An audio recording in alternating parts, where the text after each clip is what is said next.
¿Se tiene en cuenta la curvatura en la construcción? ¿O en algo se tiene en cuenta la curvatura? Porque claro, dicen los terraplanistas que se construyen estructuras de kilómetros de largo y no se tiene en cuenta la curvatura. Pero esto será así realmente. Yo aquí tengo una conversación entre gente que sabe, digamos, entre los expertos, pero no, estos parecen que son expertos de verdad porque no son auspiciados por el sistema. Esto es una página que me encontré por ahí, una conversación interesante que la quiero traer antes de ponerme con dibujitos.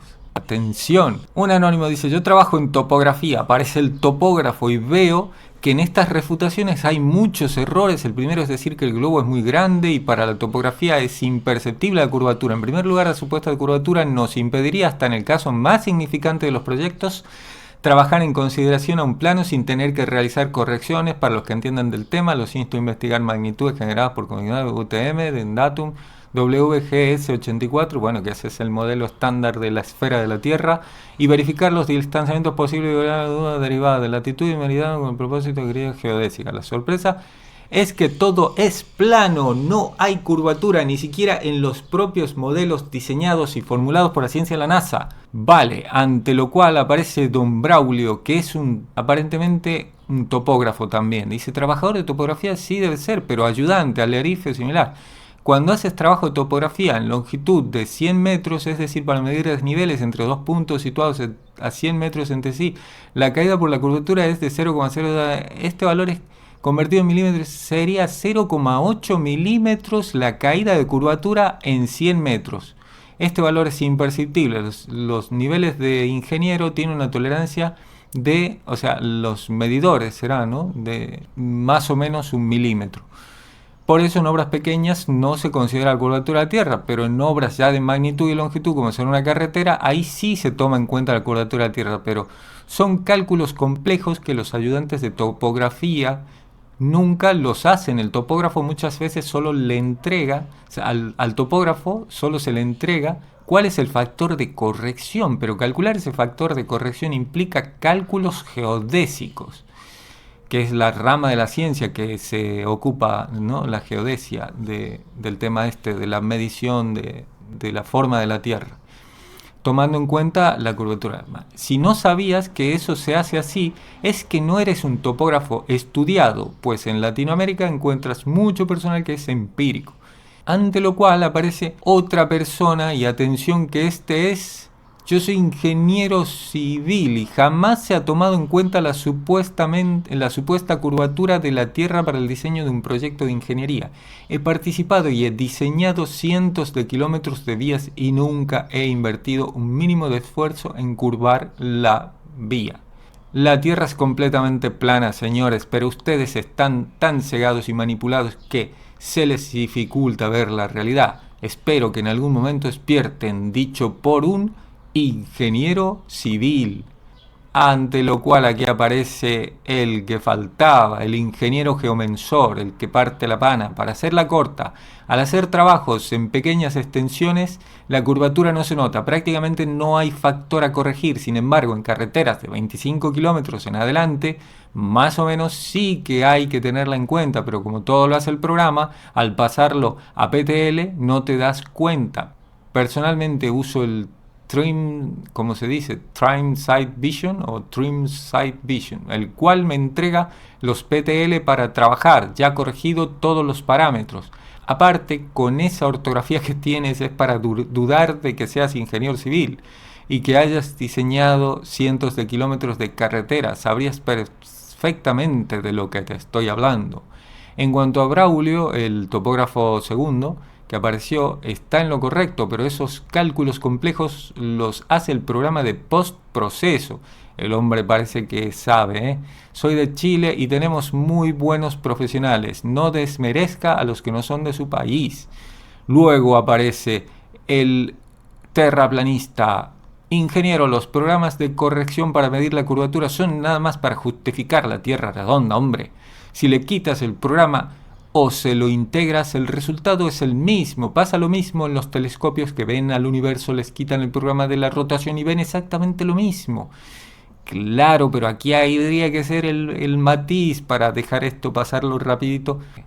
habría que tenerse en cuenta que los programas de corrección, los cálculos que aplican, sobre los que trabajan, se aplican prácticamente y tienen un resultado comprobable, práctico, que sirve para medir y que de acuerdo a eso se monta y desmonta todo y se pueden localizar puntos perfectamente. Entonces vamos a seguir mejor, pero que este argumento, yo por lo menos no soy de los profesionales esto, ni geodésicos, ni ingenieros, ni nada, pero este sí que es de la pura especulación, así que por eso me atrevo a desmontarlo. Y otro dice, no lo creo, se debe de tomar en cuenta la curvatura, es obvio debido a que las distancias en una tierra plana no concuerdan con la realidad, rutas de vuelo, barcos, las distancias entre ciudad y ciudad por carretera, sabiendo la supuesta circunferencia y la forma de la tierra plana es muy fácil saber la distancia del trayecto de una carretera, vías de tren, etcétera. Las distancias reales solo concuerdan en una tierra esférica, todas las demás vale. Proyecciones planas ni distancia entre... Claro, el tema de las distancias, claro, hace que todo el terraplanismo se termine inmediatamente cuando hay que localizar puntos, y para eso se tiene que tener en cuenta la curvatura, porque si el punto está a cientos de kilómetros, pues... Y aquí dice, el puente sobre el mar más largo del mundo conecta Hong Kong con Macao, una distancia de 55 kilómetros. No se aprecia una curvatura en el mar que indique que se ha curvado en esos 55 kilómetros de longitud, por lo tanto la Tierra debe ser plana. Bueno, pero aquí también entramos en terreno especulativo, y ante este argumento sí que se puede desmontar fácil también, porque solamente se pueden observar unos 5 kilómetros, me parece, si uno está a la altura del horizonte.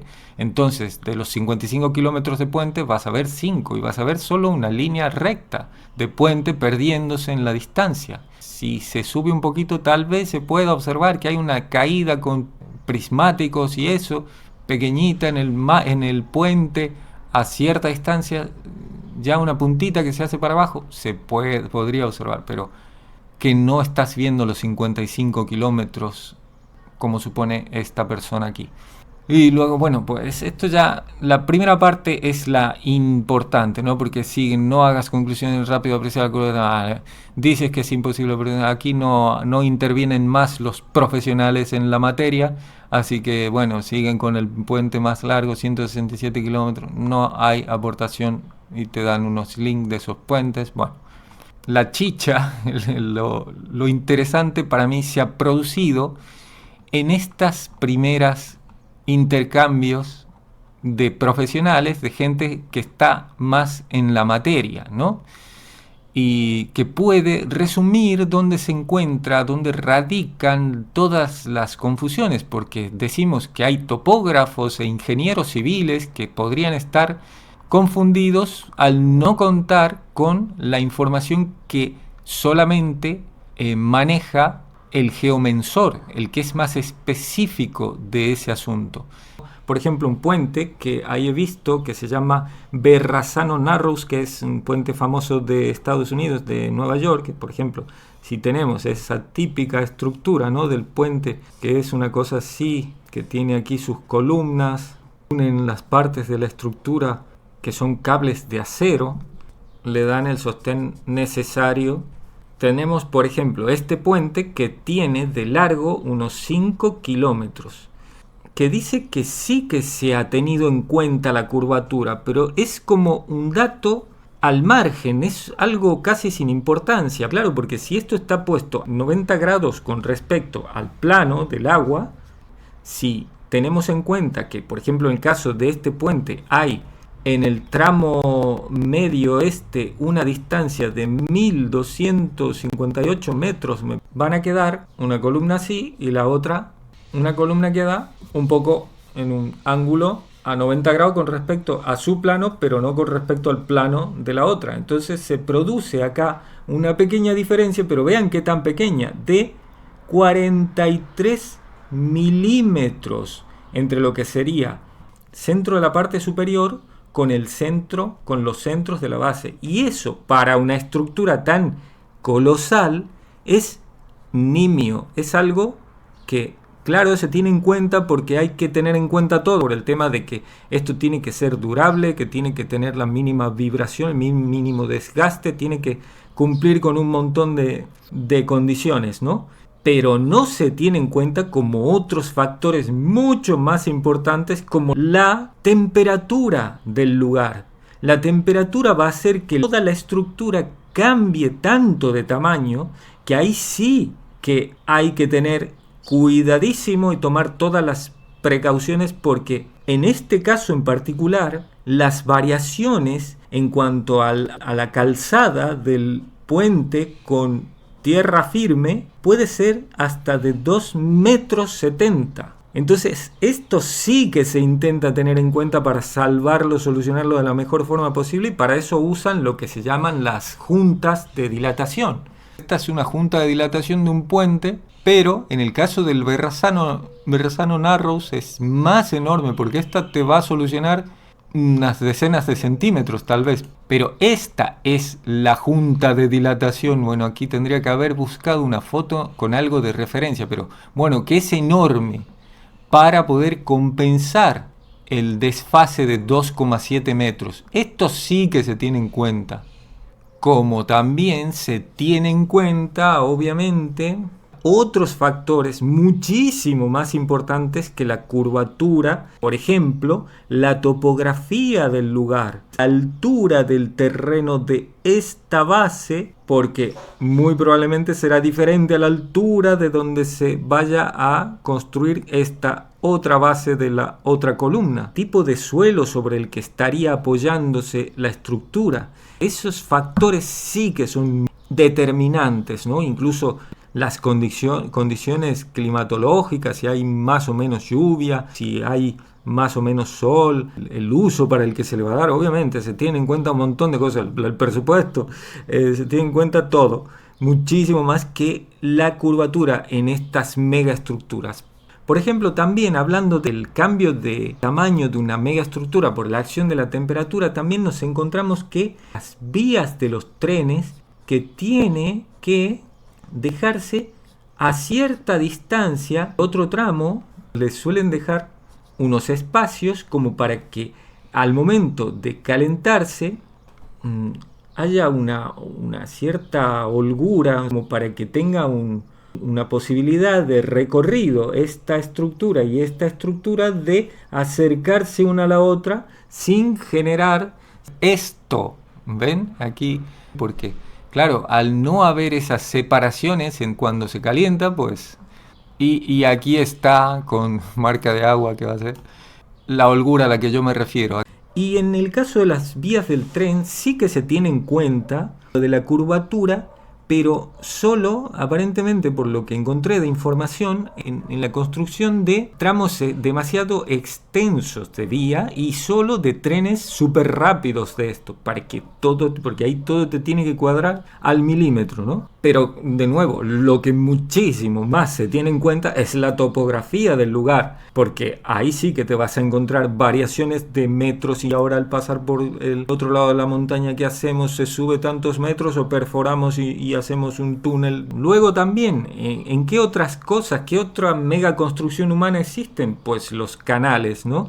Canales de agua. Si por ejemplo tenemos un espacio de la Tierra, ya lo he exagerado muchísimo, pero para que se entienda, en donde hay una parte de tierra y tenemos aquí una ciudad, ¿no? Y queremos llevar agua desde aquí hasta la ciudad, se tiene que construir un canal. Si supongamos entre la ciudad y el mar hay unos 50 kilómetros de curvatura y tendremos una caída, no sé, pero de más de 100 metros, 170 metros, no me acuerdo.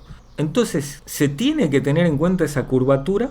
Lo primero, se empieza a cavar. Y en este primer tramito que se ha cavado, de 1 kilómetro de largo, se rellenará de agua. Este espacio lo irás canalizando, no sé cómo se diría, con unas placas que construirás en los laterales para que esto se dirija por donde quieras dirigirlo, ¿no? Hacia ese otro punto. Entonces, el agua va solita por ahí, no sube ni baja, sigue su nivel. Por lo tanto, ¿qué se debe considerar de la curvatura? Nada. Y así se sigue construyendo un poquito más, cavando un poquito más, ubicando placas en los laterales del canal, es ir creando el hueco, el espacio, y eso lo vas acompañando de la estructura que vas a emplear aquí, alguna pieza de 1 kilómetro de largo en donde se pueda producir una descompensación con otra pieza de otro kilómetro. Si supongamos construimos unas piezas del canal que sean como unas canaletas así, claro, si esta tiene 1 kilómetro de largo se producirá una descompensación de 8 centímetros, pero no construimos piezas de 1 kilómetro de largo ni de medio kilómetro, se va construyendo. Además eso, por más que construyamos de 1 kilómetro de largo, en las uniones pues habrá un pegamento de cemento mismo o de lo que sea, un derivado de petróleo, un sellador y lo que sea, con lo cual esos 8 centímetros no existirían. Pero las piezas estas no son ni de 1 kilómetro ni de medio kilómetro de largo, son piezas muchísimo más pequeñitas. Entonces no vas a tener en cuenta curvatura alguna en la construcción de canales. Lo tendrás en cuenta por otras razones. Luego también en carreteras de más de 25 kilómetros, decía uno de el geomensor me parece, y luego busqué, y para el caso de la construcción de carreteras sí se tiene en cuenta, pero por el tema del drenaje. Entonces, para que eso se mantenga siempre a una cierta pendiente, si la carretera va a subir por un área un poco elevada del terreno, pues se tendrá en cuenta para que no haya inundaciones, de que eso tenga un desagüe, un drenaje, y bueno, cosas así en grandes construcciones. Y miren, hasta el grado del ingeniero civil y que ha construido carreteras y no ha tenido en cuenta la curvatura, porque es que no afecta, no influye de manera determinante. Y cabe la pregunta de, ¿acaso se la tiene en cuenta a la curvatura en algo? Porque si podemos decir, vale, que no se tiene en cuenta aquí o mínimamente se la tiene en cuenta como una cosa, vale, ¿será que no existe? ¿Será que tal vez eso de la curvatura... A ver si realmente no se la tiene en cuenta, porque no. El punto es que sí que hay otras áreas en las que se la tiene en cuenta y mucho, que es por ejemplo en el diseño de sistemas de coordenadas, me encontré por ahí. Si partimos de una curvatura terrestre en la que tenemos una antenita aquí y luego otra por acá y otra por aquí y otra por aquí y otra por aquí, supongamos esto es todo tierra, ¿no? Las antenitas van a tener que conectarse entre sí, y para eso esta va a tener que tener en cuenta la curvatura, porque el haz de radiación que vaya a salir saldrá recto. Entonces, como se conectan o se enlazan de forma recta, sí que van a tener en cuenta la curvatura, porque hablamos de tramos de cientos de kilómetros entre unas y otras. Y para saber si se debe utilizar una antenita repetidora, pues se tiene que tener en cuenta por dónde va a ir ese haz de radiación procedente de una antenita que va hacia otra que está a cientos de kilómetros o miles de kilómetros de distancia. Entonces, para crear esa malla de radiación en la que estamos sumergidos y irradiados y puteados toda la humanidad, se tiene que tener en cuenta la curvatura, porque si de pronto esta se tiene que comunicar con esta o con esta, pues si envía un haz recto, va a ir por allá y la antenita resulta que estaba aquí. Entonces habrá una caída de curvatura, por lo cual hay que hacer que antes esta antenita se conecte con esta y luego esta con una de por aquí y luego esta con esta finalmente. Así es como se construye esta red de daño y conexión de todo con todo. Y bueno, ¿qué otra cosa también se supone que anda por ahí como una fuente emisora de información y receptoras? Los satélites, que si bien nos han dicho que andan a cientos o miles de kilómetros de altura, nos han dicho que andan por aquí, lo más probable es que anden por aquí, por abajito, hasta a 30 o un poquitito más será, no sé hasta dónde de alto podrán andar. Yo pues hasta 40 kilómetros es lo que me atrevo a decir que andan, pero asegurar que anden a mayor altura, pues la verdad que yo no me atrevería. Claro, porque nos dicen que los satélites son esas cositas que van así, que tienen esas placas solares, ¿no?, tan características para alimentar la maquinaria, porque estos ya van a tanta altura que no necesitan propulsarse ni ningún sistema que les mantenga a esa altura suspendidos. Pero la realidad puede ser que cada aparatejo de estos esté suspendida desde un globito. Que eso sea lo que les mantenga suspendido, y estas paneles solares lo que alimenten sea tal vez algún sistema de propulsión, un ventiladorcito que llevarán en la parte trasera, con lo que estableciendo esos radioenlaces con el resto de antenas, emisoras y receptoras que se encontrará en la Tierra. Para la geolocalización de satélites es necesario tener en cuenta la curvatura de la Tierra, que también con satélites es como se generan estos modelos de 3D de la esfera de la Tierra, que son modelos digitales como el Google Earth. Uy, perdonen por los ruidos de la cocina de la casa, pero es que voy a hacer la vida misma, como digo siempre. Pero que creo que se me escucha a mí claramente, ¿no? Bueno, al final tuve que parar un poquito el vídeo porque ya era mucho el sonido de la sartén.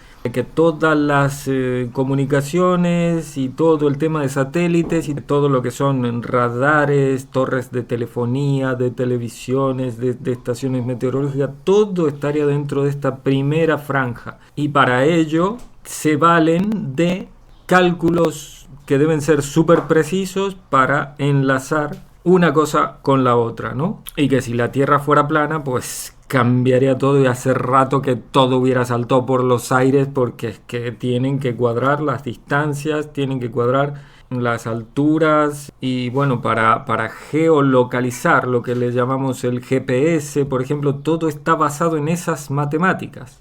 También en lo que busqué de información se supone que sirve el tener en cuenta la curvatura para monitorear la actividad volcánica, para cuestiones de minería, para estudiar las mareas, para proyectos de infraestructura de túneles, para calibrar satélites y posicionarlos. Bueno, para esto que hemos dicho de la construcción de vías de ferrocarril, de trenes de alta velocidad, tramos extensos, para la construcción de puentes, pero como un dato al margen, para la construcción de canales, para garantizar pendientes, no me acuerdo, mantener la presión justa, pero no me acuerdo en qué, si eran en tubos de conexión de gas y estas cosas, gasoductos o algo de esto, mira. Pero que sí, que se tiene en cuenta en un montón de cosas.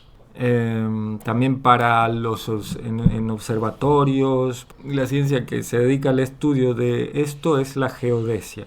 Pueden buscar para qué sirve eso. A través de sus cálculos se genera este modelo de tierra esférica, que es con el que se rigen todos para hablar el mismo idioma, que es el 84.